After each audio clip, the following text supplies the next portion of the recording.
Okay, it's 7 o'clock. Welcome. Thank you all for being here. Let's begin with the word of prayer. In the name of the Father, and of the Son, and of the Holy Spirit. Amen. Lord, we pray for the blessing of your Holy Spirit to be with us as we study your holy teaching, what you have revealed to us, the grace that you have given us to live Christian lives. We ask this through Christ our Lord. Amen. In the name of the Father, and of the Son, and of the Spirit. Amen. St. Thomas Aquinas, pray for us. Pray for us. So how many of you were here for at least part of the series that we did in October, just by show of hands? About half, maybe a little more than half. Okay, good. Well, we'll do a very brief review. It's not, I know some people ask me, they thought, I don't need to come because it sounds like the same subject, the same material. So the last series was called How to Be Happy, right? Okay, How to Be Happy. And this series I've entitled Good Life. So they're related, but not the same material. We're going to be going a little bit deeper. But if you weren't here for the first series, I trust you won't be lost. This is a good jumping on point.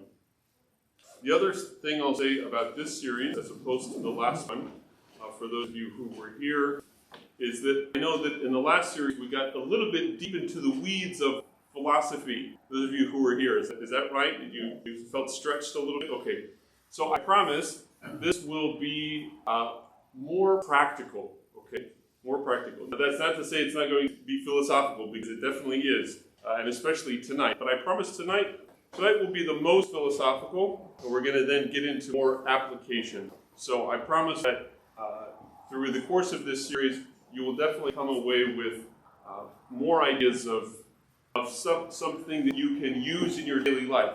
The difference between substance and accidents, you may not use in a day-to-day. Okay, I understand. Let's see.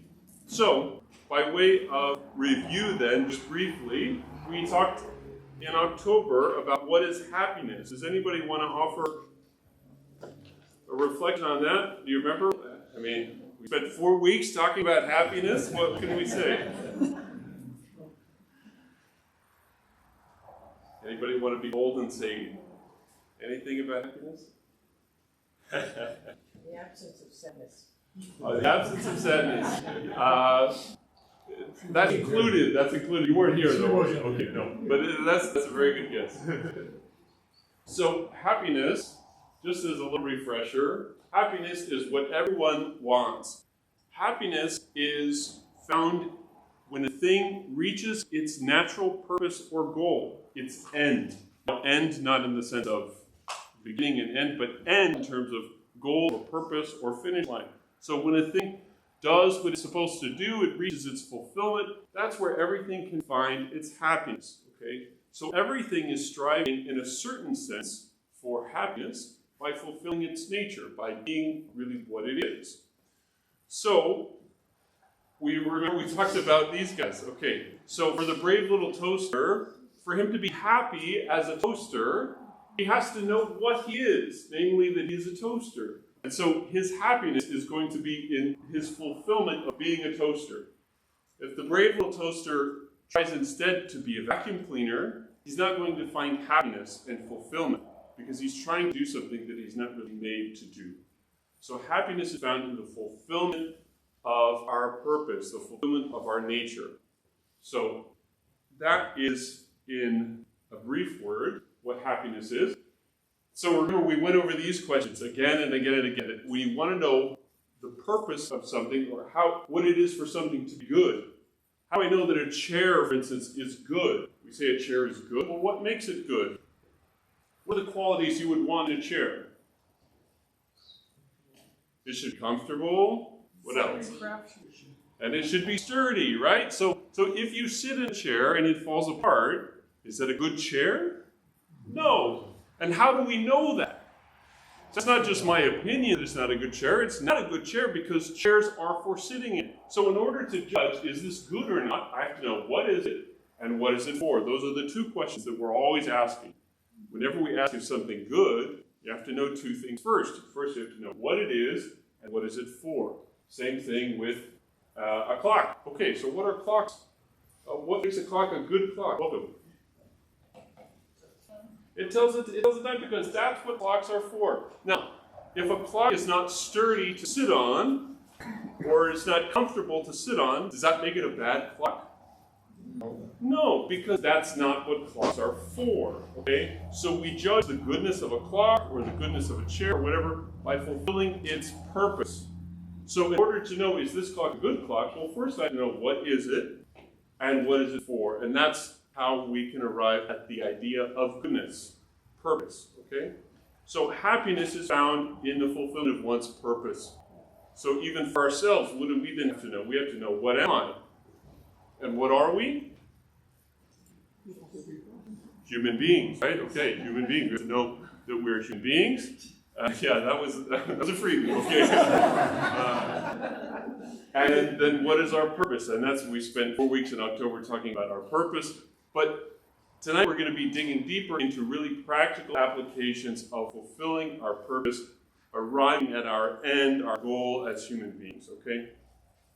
So, in light of that, that was our recap. So, for those of you who weren't here for 4 weeks, that was a great run-through of the highlights of 4 weeks' worth of talks. Welcome. So, in light of that, then, let's think for a minute about if that's what happiness is, and that's what goodness is, then I wonder, what is freedom? Anybody want to offer a definition of freedom? Yeah. The ability to be able to pursue those purposes. Yeah, okay, so to be able to pursue those goals. Yeah, okay. Anybody else, any thoughts on what do we mean by freedom?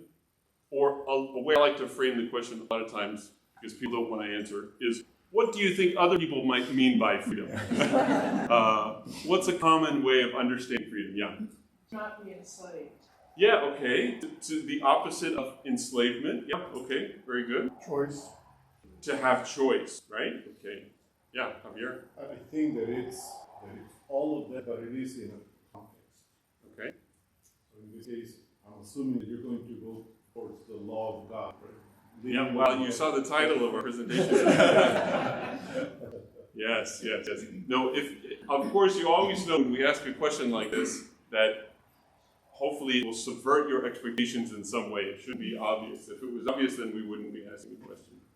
So people often have a particular understanding of freedom, but I will put it to you that the way most people understand freedom, perhaps even the way you understand freedom, is not the way the Bible understands freedom.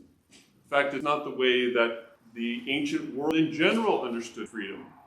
So the meaning of the word freedom changed a lot within the last few hundred years. And we could really do, and I would love to do maybe some other time, a whole 4-week series just on the idea of freedom, because it really is so important. But for now, we're just going to start here. So keep in mind that we'll be challenged in some of our thinking, but I think you'll find it helpful. So, St. Thomas Aquinas says, man is the master of his actions by 2 things. What are they? Reason and will. So you hear people talk about free will, right? Free will. Well, St. Thomas Aquinas, sometimes he's translated as talking about free will, but really free choice is a better word, because free choice is an action that comes from both the reason and the will. So freedom is not something that's just in the will, it's in the reason and in the willing together. And we'll explain what exactly that means. So he says, man is the master of his actions by reason and will. Thus, free choice is said to be a faculty of the will and of reason. Okay, what do we mean by that? Reason, or we might say intellect, is that ability. Now, we talked about this in the first series too, so let's see how much you remember. Our intellect is that power, that higher power of our soul that allows us to grasp ideas in the abstract. Okay, so all the other animals have a basic kind of intelligence, but what we mean here by reason is that higher order level of thinking, where we can perceive something not just on its material basis, but in the abstract. I can have an idea of something in my mind. I can think not just about this person or that person, but I can think, what is it to be a person? I can think about persons in general without thinking about a particular person. So that's the kind of abstract, higher level thinking that distinguishes us from other animals, and that's what we mean by reason. So I perceive certain goods in my mind that go beyond simply what I sense with my five senses. The will, then, is an appetite. The will is like a magnet. The will draws us to those goods that are perceived in the intellect. So rational goods are desired by the will. Let me give you a very simple example, because we all have appetites, lower appetites like we share with other animals.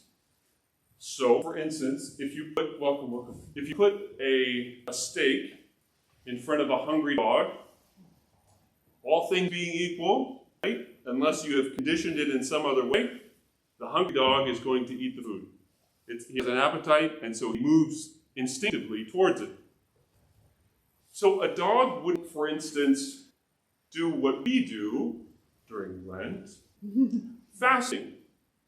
To say, oh, here's something that's good to eat. I'm hungry. I would like to eat it. I have an appetite for it. But we fast because we recognize that there's some higher good.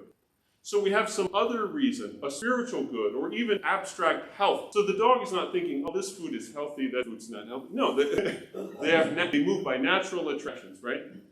But we, by our reason, can pursue higher level goods that go beyond just the sensible goods, the goods of our senses, touch and taste and sight and so forth. Okay? So freedom, therefore, is something that proceeds from the reason and the will. When I perceive something as good, and therefore my will is drawn towards those rational goods, not merely the sensible goods.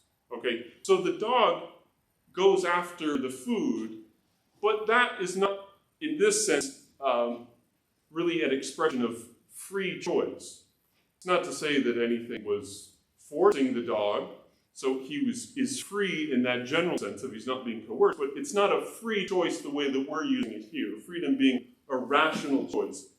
He eats it because he's hungry. He's not deliberating about it, right?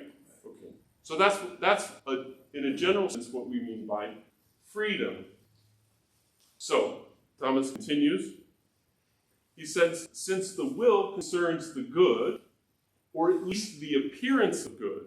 Now that's an important qualification, because sometimes we choose things because they're good, but maybe they're not really good. But they appear to us as good. And if they didn't appear to us as good, we wouldn't choose them, right? So whatever we choose because at the time, it seems like a good thing.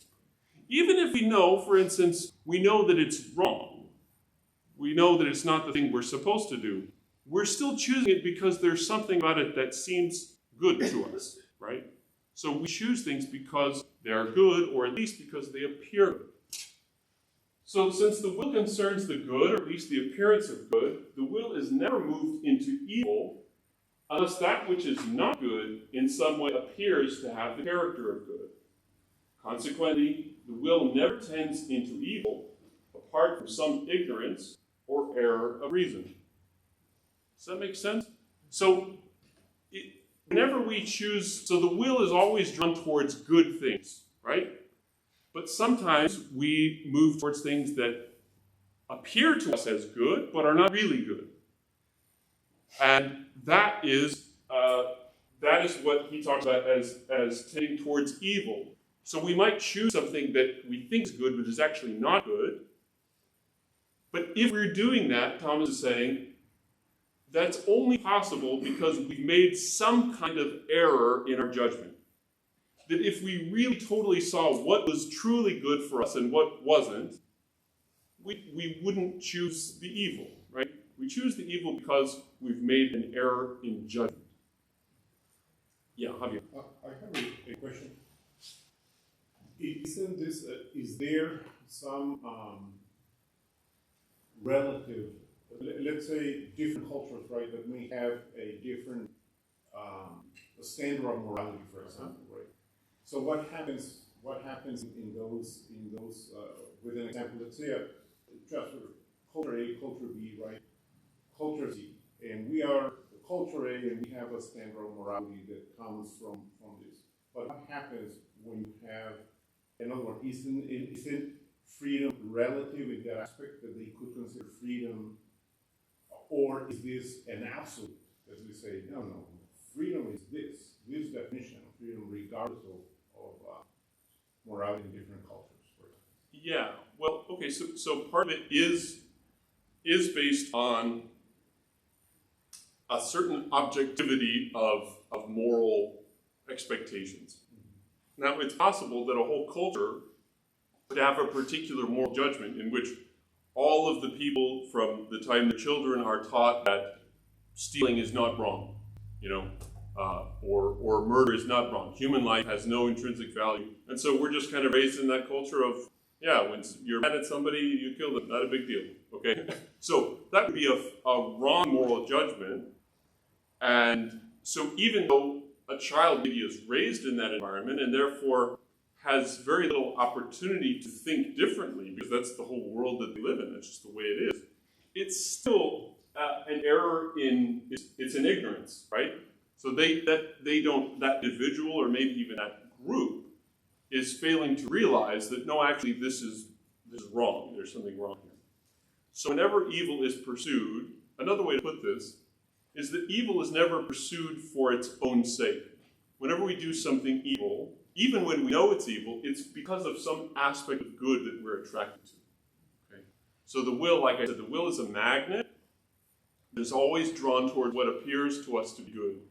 Therefore, when it's drawn to evil, that means that our judgment, our perception, something is gone wrong through an ignorance or error, right? So if I invested in Theranos and lost my money, but I was an error in judgment. That's yeah. So making bad investments, it's an error in judgment, right? Okay. Yeah. I just don't understand that it being that sometimes the will get tempted toward bad, and so even though it's out for itself rather than for what God would want us to be out for. But Yes. I just don't understand the comment that will is, and I might be misunderstanding, but that will is always concerned with good. That's what I don't understand. It is always concerned with good, or as it says here, at least the appearance of good. So, for instance, let's go back to that very first sin in the Garden of Eden. What the Bible says there is that when Eve is looking at the fruit, it says she sees that it is good to the eyes and desirable to be eaten. Right? So it's beautiful, it's tasty. So actually, there are good things about the fruit that God said not to eat. There is a good there. And so she makes an error in judgment because she takes that good, well, it looks nice, and that judgment outweighs the fact, but God said don't do it, right? So whenever we do the wrong thing, it's because we are misjudging. So because everything has some kind of goodness in it, right? There's no such thing as an act that is purely evil. And I know that seems, so there are things that are objectively and always wrong, like lying. Okay, so lying, we'll talk more about lying in another week, but the teaching of the church is lying is always wrong.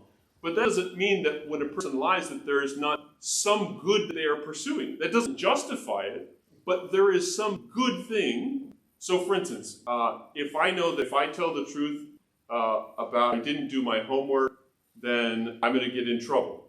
So me not being in trouble, well, that's a good thing, right? And so I'm lying for the sake of that good. Now, does that outweigh the fact that one shouldn't lie? No, but I am pursuing a good, right? Yeah, go ahead. I'm sorry. I'm not trying to be. No. These I'm sure your questions other people have as well. I'm just thinking of, well, what about people like sex traffickers? How could you possibly extract anything good from that? It's complete exploitation. Well, of course, it is evil. It is horrifically evil, and that's what I say. I mean, there are all kinds of things that are grossly evil, objectively evil, but they are still pursuing pleasure. They're pursuing money. They're pursuing things that, in and of themselves, are that's what's attracting them. Oh, I want this thing because it's good. They're not doing it because it's bad, because right. I mean, they're doing it because they think it is good to them. It has the appearance of good, right? Yeah. What happens with Santa? With what? Santa? With Santa. I don't know. I don't know.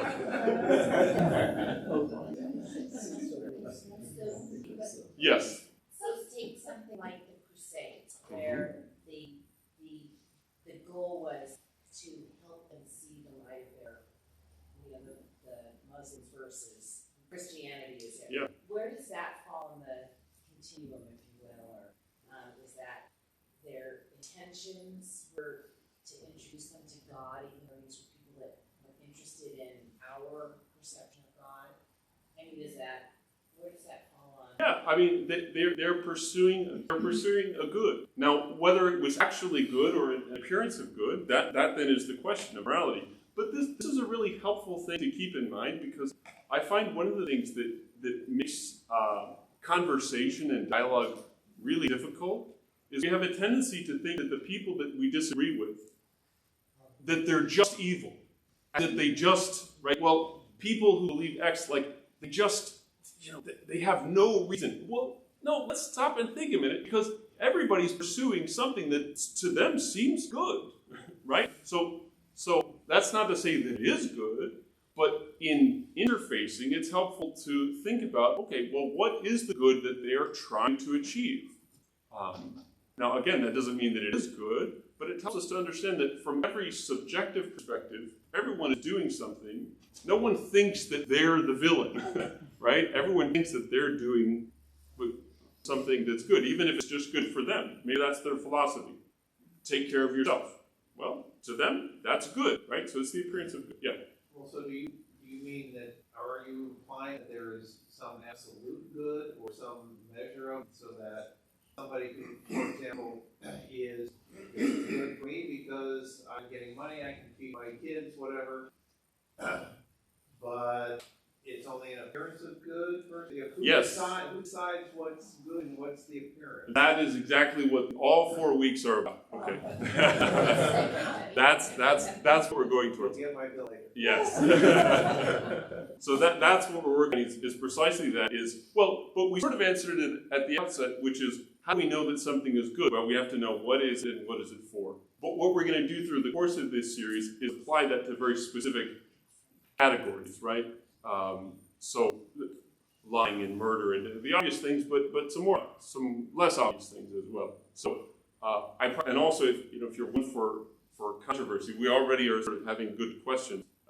Yeah. I'm going to make sure that we try to keep everything peaceful as we go, because I know that when we're talking about morality and social expectations and stuff like that these can be contentious, but they're good and they're important questions. So yeah.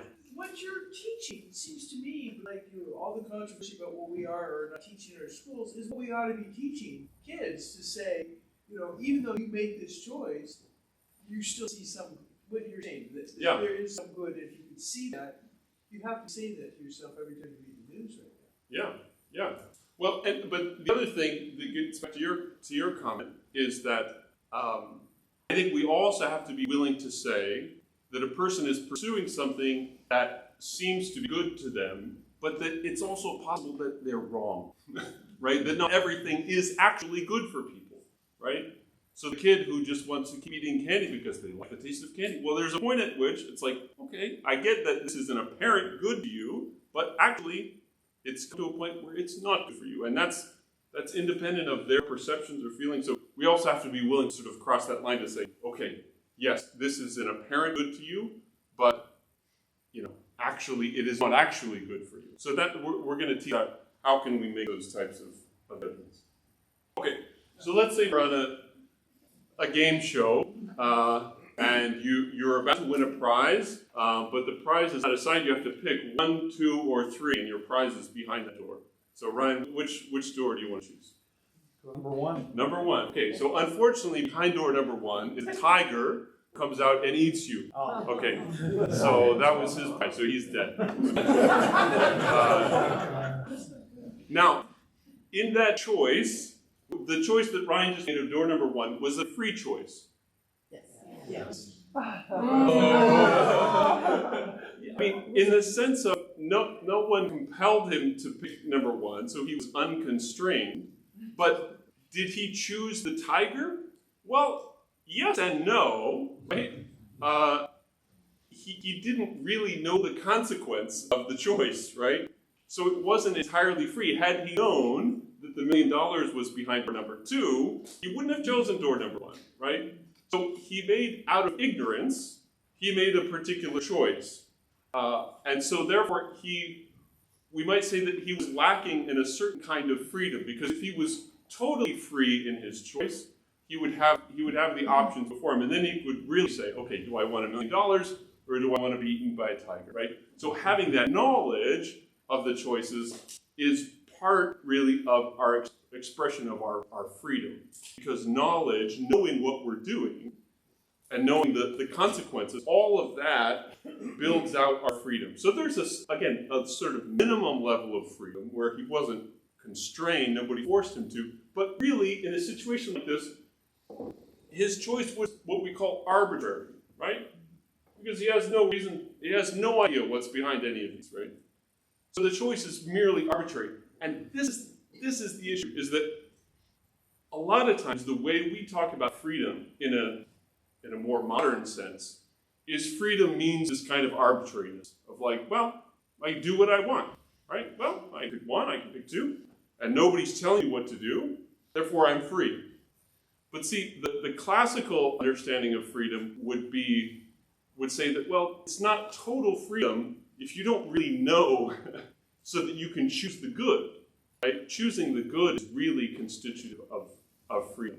So that if you know what the options are, and you choose the good, that's really an expression of your freedom.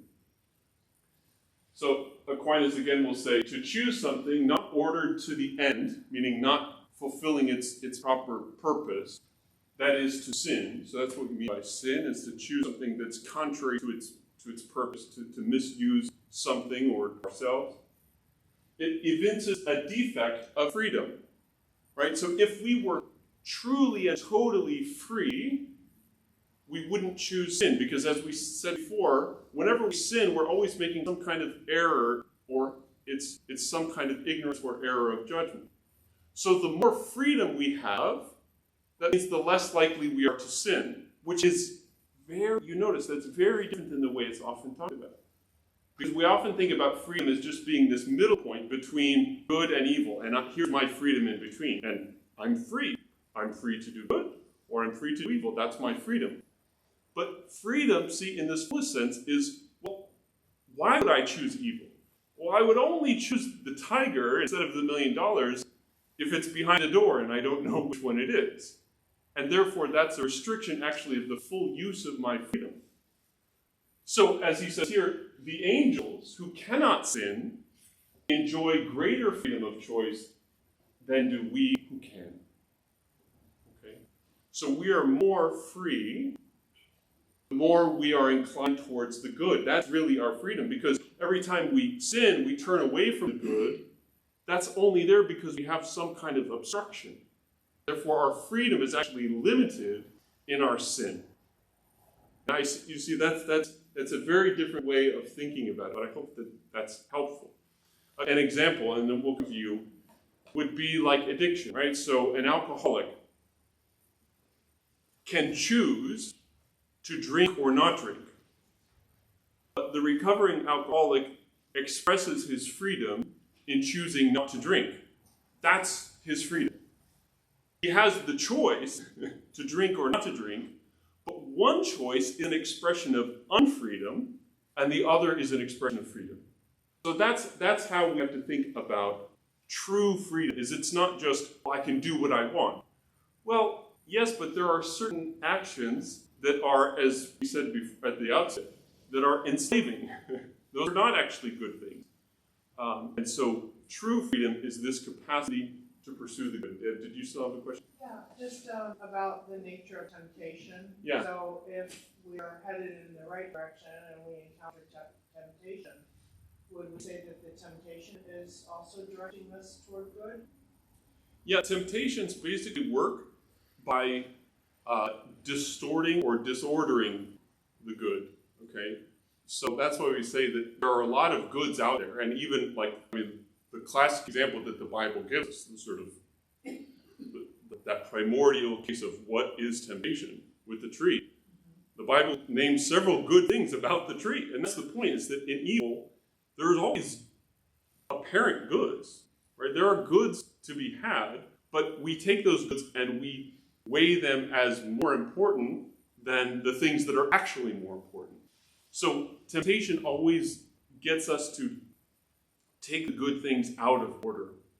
Right? That's really the nature of evil, is that we're pursuing good, but we're pursuing it in a disordered way.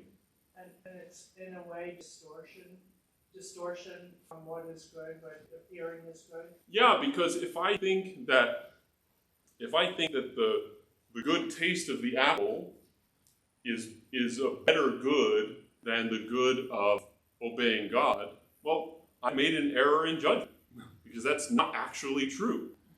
And so there are consequences to that. But it's an error that leads us to make that decision. In this sense, can the temptation be seen as the door in your example? Yeah, well, that's what the devil does, is the devil veils things, or not even just the devil. The Bible also talks about the flesh. So we have our appetites, our lower appetites, draw us towards certain goods. And so we have this war between ourselves of a rational good, of, well, I know, as Paul says, I know the good I ought to do, but I am doing something else. Well, why? Because we have these competing passions, right? We have the lower appetites, and we have our will, and they're in conflict with each other. So sometimes we fall into temptation, not just because of the devil, but just our own. We have a kind of disordered passion. So good. I want to keep. Okay, one more question. You haven't spoken yet. Go ahead. Brother Anthony, Yes. the Holy Ghost really is in all truth. Yes. That's also going to direct our steps, but we can override the Holy Ghost real easy. It's in nature of man. So, what's his name? Richard Thomas Aquinas? Yes. So, historically, he came after the Apostle Paul, right? Yes. Much later. Yeah. So, we can see Apostle Paul's writing appearing in this setting right here as far as what I'd like to do, I shouldn't do it. What I shouldn't do, I do it. Yeah. Well, basically, you got two dogs of war. Yeah. The one you feed the most and the wind, you know? That's exactly right. But I think what Paul's getting at there is that when he says, I know that I want to do, but I don't do it, that's precisely what we mean by not really being free, right? When we're free, we do the good. That's really an expression of our total freedom. So we'll keep going. So this is Leo the 13th. This is perhaps one of my, this is my favorite pope. It's hard to have a favorite pope. But Leo the 13th is just absolutely incredible. And he has this text called Libertas. I highly recommend it to you. If there's any homework for the week, it's to read Libertas, okay? He lays all of this just absolutely brilliantly. And by the way, a little trivia, Leo the 13th is the oldest, how to say this exactly? He's the oldest person to ever appear on film. So he appeared on film in 1896. So you can go on YouTube and find a video of Leo the 13th. It's funny because he's kind of sitting there and they sort of have to tell him, like, wave first, because it's not just a photograph, right? You can move, so he's just sitting there waving like this. But he was born in 1810, making him the person farthest back in history that has appeared on film. Does that make sense? Okay. Anyway, he's also a wonderful pope, a very holy man. The St. Michael prayer, so St. Michael prayer comes from Leo the 13th. A lot of other wonderful things. I love Leo. Okay. Rerum Novarum is Leo the 13th. Exactly. It's sort of like the better Catholic social. Exactly. Okay. This is sort of falling under Aquinas 101, but we could also call it Leo the 13th 101. We're going to get a lot of Leo in the next series. Okay. So he says, many there are who follow in the footsteps of Lucifer and adopt as their own rebellious cry, I will not serve, and consequently substitute for true liberty what is sheer and most foolish license. See, so the motto of Lucifer is, I will not serve. I can do what I want. And that is often perceived to be liberty. That's freedom. Freedom is, I can do what I want. And Leo is saying, no, that's what Lucifer is proposing as freedom. But really, we should call that sheer and most foolish license. It's not real freedom, because freedom is ordered towards the good. Saying, I can do what I want. Well, if you do contrary to what is your good, it's self-destructive. And that's what comes out. So John Paul II, obviously, if I had a second, maybe it's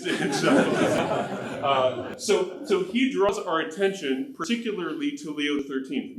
A lot of his social teaching keeps pointing us back to Leo. He's just sort of bringing it into a more modern context.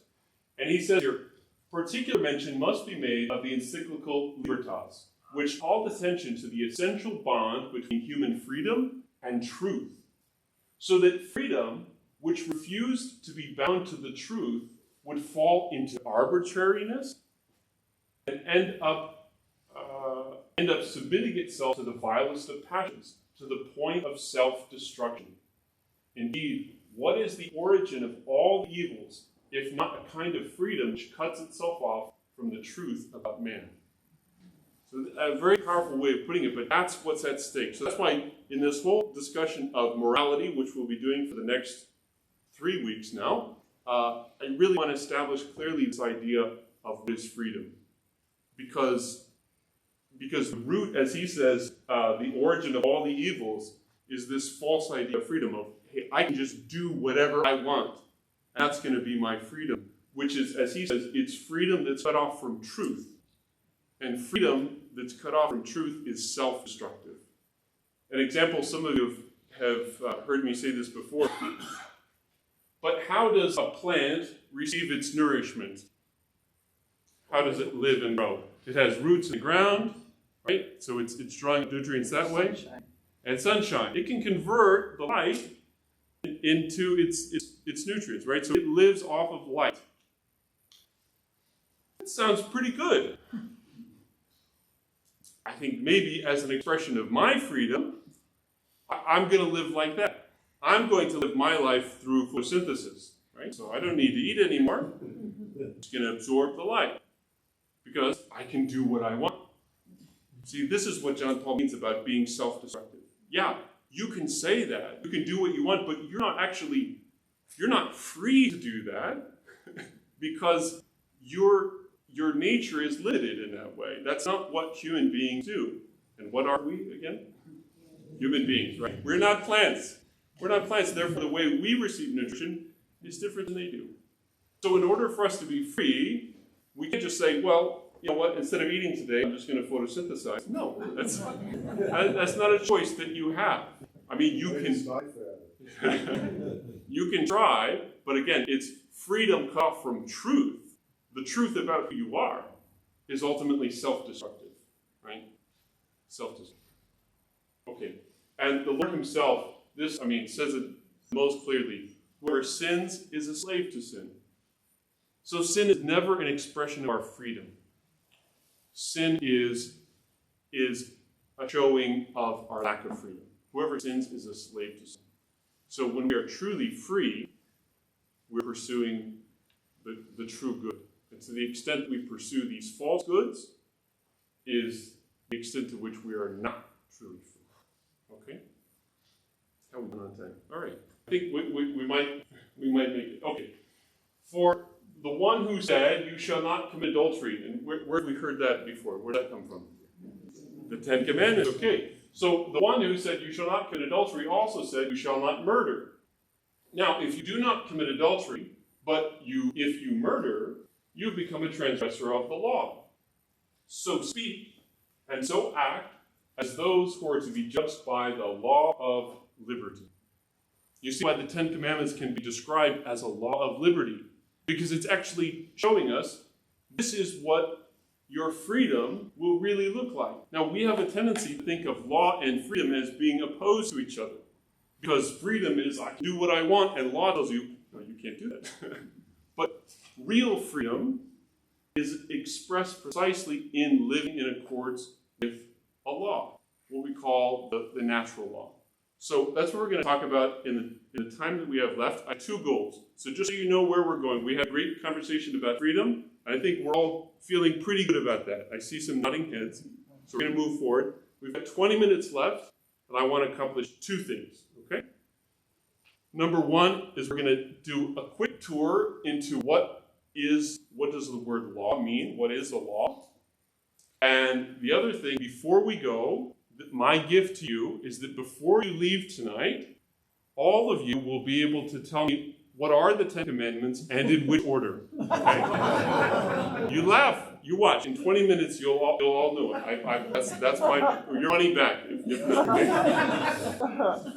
All right. So what is the law? What is the law? Anybody want to offer a definition for law?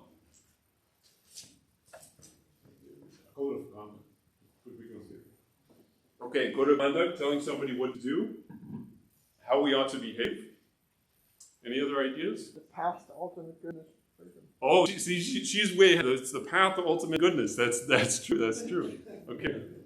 Rules agreed with God and governed by people. Yeah. Okay. So governed by people. So there's a human dimension to law. Sometimes, maybe. Yeah. It's a rule when you don't follow it, the lawgiver will enact justice on it in some way. Yeah. There are consequences for a law, right? Okay. Good. All right. So Thomas Aquinas actually has this great treatment. Man, Aquinas is just amazing. So, but he has this very concise definition of law, and it has 4 points. Okay. So here are the 4 things that constitute law. Ready? Number 1, it's an ordinance of reason. Okay.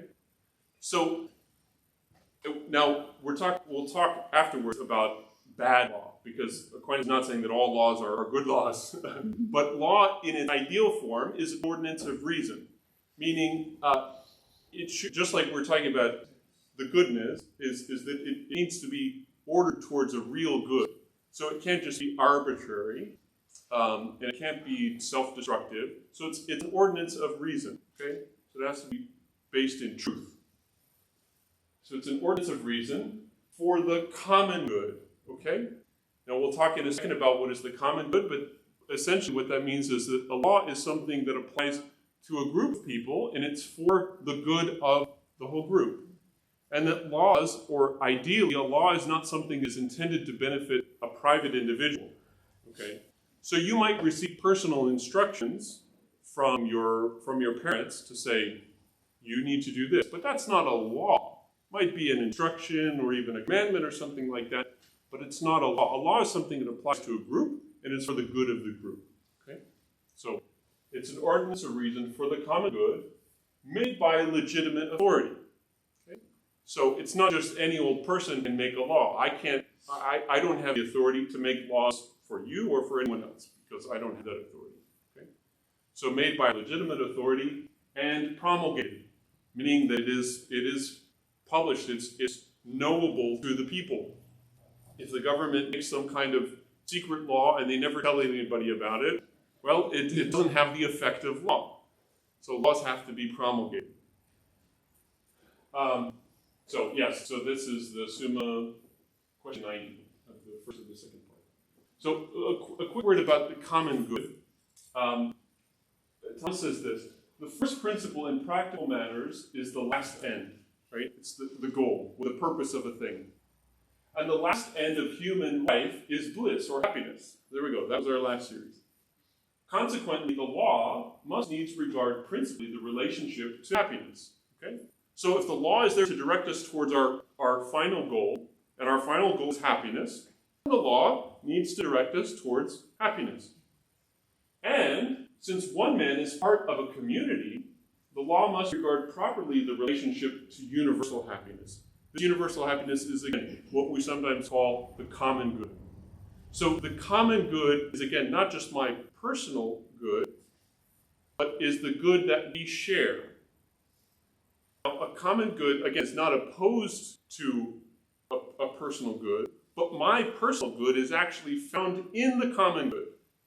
So, for instance, if I'm a good person, and I don't murder, and I don't steal, and I don't lie, well, that's good for me, but my happiness also depends on the fact that none of you murder or lie or steal, right?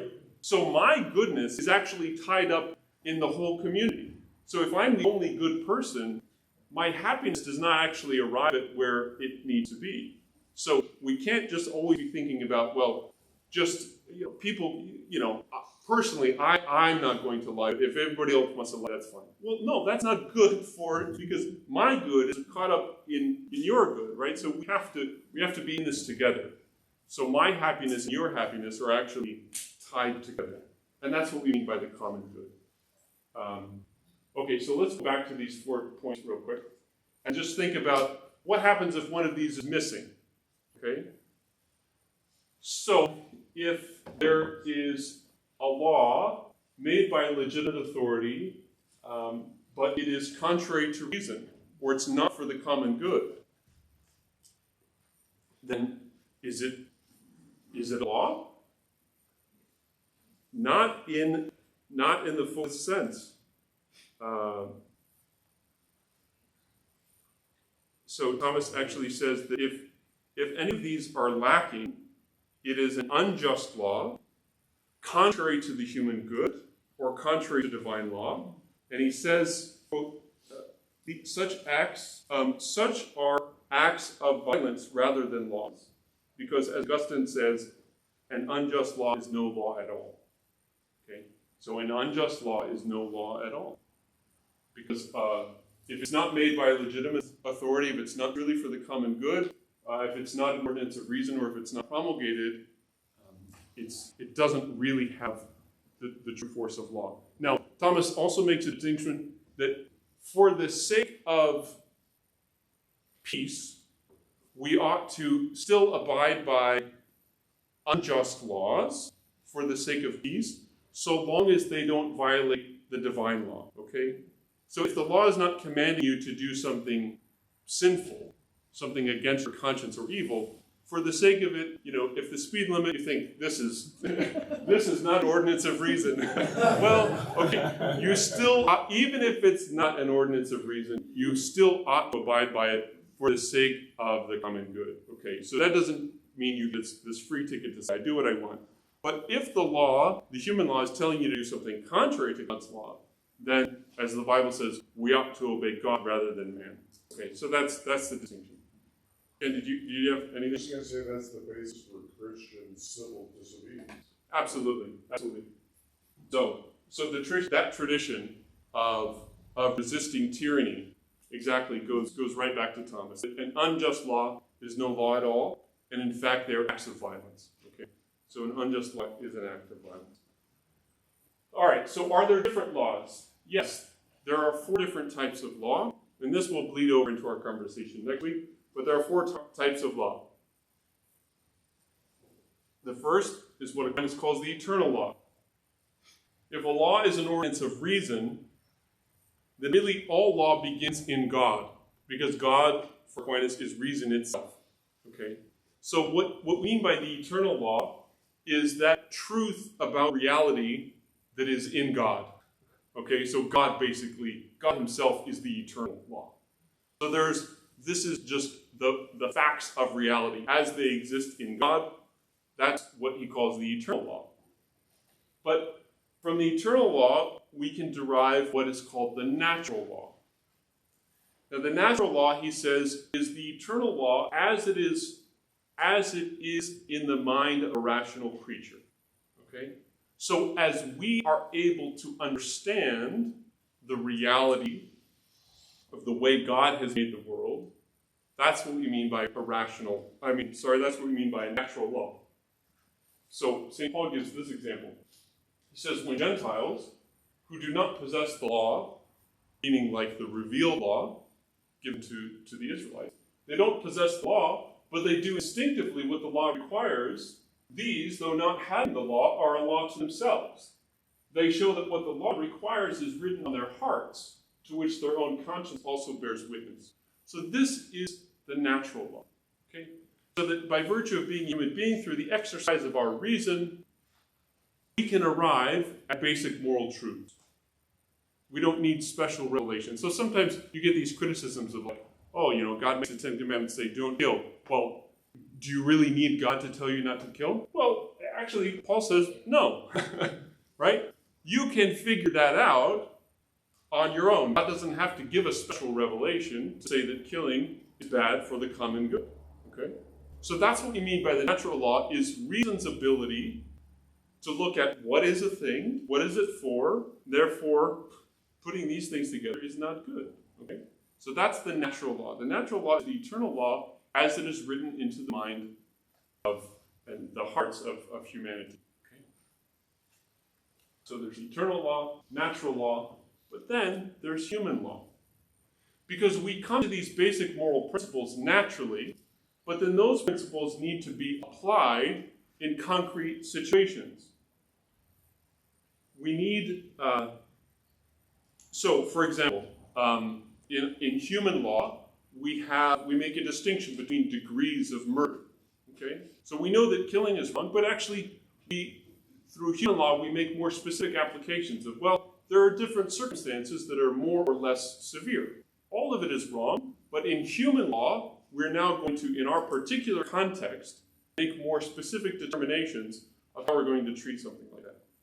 Another example would be like speed limits. So, by virtue of the natural law, we can use our reason to say, well, we ought to drive in a way that is safe and responsible and is not putting other people in danger.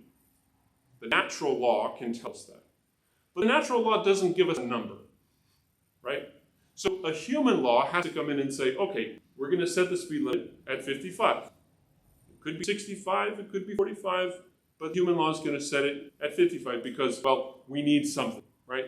For the sake of the flow of traffic, we're going to say traffic needs to stay to the right or to the left. Now, it could be either way, but the human law has to determine those things for the sake of the common good, because if not, we get people running into each other, okay? So that's part of the necessity of human law. Same thing then with the application of punishments. We know that stealing is wrong, but, well, what's the punishment for stealing? Well, that's going to differ from context to context. So the legitimate human authority will set what is a proper punishment for particular crimes. So we have the natural law, which gives us the basic principles, but then those principles become concrete in the application of human law. So from the precepts of the natural law, human reason needs to proceed to the more particular determinations of certain matters. So that's what Aquinas says. Finally, then, we come to the divine law. So the divine law, then, is God's revealed law. For instance, what we see in Scripture, the Ten Commandments, the law given to the Israelites, is a divine law. It's revealed. Now, why do we need God? Why does he reveal a law if we already have the natural law? Aquinas gives 3 reasons. One is because God has a goal for us that surpasses natural happiness. So naturally, we can know good and bad in a very basic sense, but God has an even higher goal for us, so the divine law teaches us an even better way. Number 2, because human reason is faulty. So sometimes, as we said at the beginning, we can make errors of judgment. So human laws are not always good laws. So even though we can, in principle, know what's right and wrong, sometimes we make mistakes. So the divine law, the revealed law, helps keep us on the right track. And lastly, only God can judge the heart. Meaning human law cannot legislate what you feel, what you think, because that's interior, right? But we can really do wrong in our thoughts and in our hearts. Human beings may not be able to judge that, but God can. So God gives the divine law to speak to our heart, to guide our conscience, even in what we call the internal form. Okay? All right. So we've got 6 minutes. Are you ready? We need to stretch a little bit. 6 minutes. In the next 6 minutes, you will know all 10 commandments in order. All right? You ready? What is the first commandment? So take your finger like this. Everybody, fingers up. Fingers up. Okay. So the first commandment is 1. Number 1, there's only one God. Therefore, the first commandment is you shall have no other gods before me. That's commandment number 1. Got it? Commandment number 2 is a V. You see the V there? You shall not take the name of the Lord your God in vain. Okay, number 2 is vain. Got it? Number 3. This is a little stretch, but work with me. Turn it around, look at it like this. Okay. You see the letter K there? Yeah, I do. I do. See, There's a straight line, there's the line, there's the, okay. So it's the letter A, look at it. It's the letter A for keep holy the Lord's Day. Keep holy the Lord's Day. That's commandment number 3. Number 4. Number 4, okay, that's a salute. We're like this. Honor your father and mother. Honor your father and mother. Got it? Number 5. Number 5. You shall not kill. Shall not kill. Yeah, don't get us confused. Don't get us confused. Okay. Number 6. Number 6 is to get 5 and 1, and you point to your ring finger. You shall not commit adultery. Okay? You shall not commit adultery. That's commandment number 6. All right. Commandment number 6. You shall not commit adultery. Commandment number 7. You got 5 and 2. And you take and pull those 2 fingers like this. You shall not steal. Okay? You shall not steal. Commandment number 8. Now, so we're going to switch to 2 hands. So 4 and 4 like this. 4 and 4. Because we're going to put them up to our mouths. And we're talking over here. You shall not bear false witness against your neighbor. Okay? You shall not bear false witness. Number 9. This is my favorite one because it makes the least sense. Hopefully this doesn't offend you. Okay. So this is you. This is you, 5 fingers. This is your neighbor. And this is your neighbor's wife. Okay? So don't covet your neighbor's wife. Got it? Don't covet your neighbor's wife. And number 10, you've got all 10 fingers, like you're grabbing, you're going to take something. Don't covet your neighbor's goods. Yeah, exactly. Okay. Hey. That's good, right? And you'll never forget that. So next week we'll have a quiz. We'll start off right off the bat. What's the 4th commandment? What's the 8th commandment? You'll know it. Okay. We've got 3 minutes. So in those 3 minutes, I'm going to tell you a little bit about next week, but we take that off the screen. Who can tell me what's the 3rd commandment? Oh, Keep. What is it? Keep holy the Lord's Day. Okay, yes. What's the 9th commandment? wife. Don't covet your neighbor's wife. There you go. What's the 2nd commandment? Don't take the Lord's name in vain. What's the 6th commandment? Don't commit adultery. See how I was right. Okay. I should have charged something for this class. You've all figured it out. Okay. Next week. Here's our upcoming schedule. Next week, what do you worship? So really, we'll be looking at commandments 1 through 3. That's the first table of the law. What do you worship?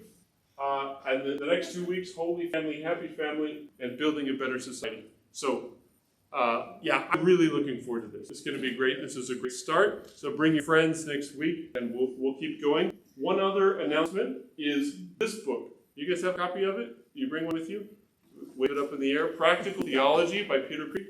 So at the end of this series, these 4 weeks, we are hoping to start something that can be a little more dialogical, where we do some reading together and some discussing. So I want to put this out there as a future thing to keep in mind. So if you want to get this book, that write this down. Okay, so Peter Kreeft's Practical Theology. Start ordering it now so that at the end of this series, we'll maybe continue doing some reading from this book. It's really excellent, and we'll talk more about it in future weeks. But did you employees know that? Employees books have that? Oh, no. It is 7:59. Let's close with a prayer. In the name of the Father, and the Son, and the Holy Spirit. Our Father, who art in heaven, hallowed be thy name. Thy kingdom come, thy will be done, on earth as it is in heaven. Give us this day our daily bread, and forgive us our trespasses, as we forgive those who trespass against us. And lead us not into temptation, but deliver us from evil. Amen. In the name of the Father, the Son, and the Holy Spirit. Amen. Okay, one last thing is, if you're not already on my email list, feel free to come up at the end here. Give me your name. Try to print clearly. You know how that is. Okay. So because one letter wrong in your email address, you're not going to get it. Okay. So your name, your email, and each week I send out the slides from these presentations. I send out some other materials, so videos and things like that, that will extra supplemental material will come your way if we get your name and your email up here. Okay? Thank you. We'll see you all next week. Thank you so much. Thank you.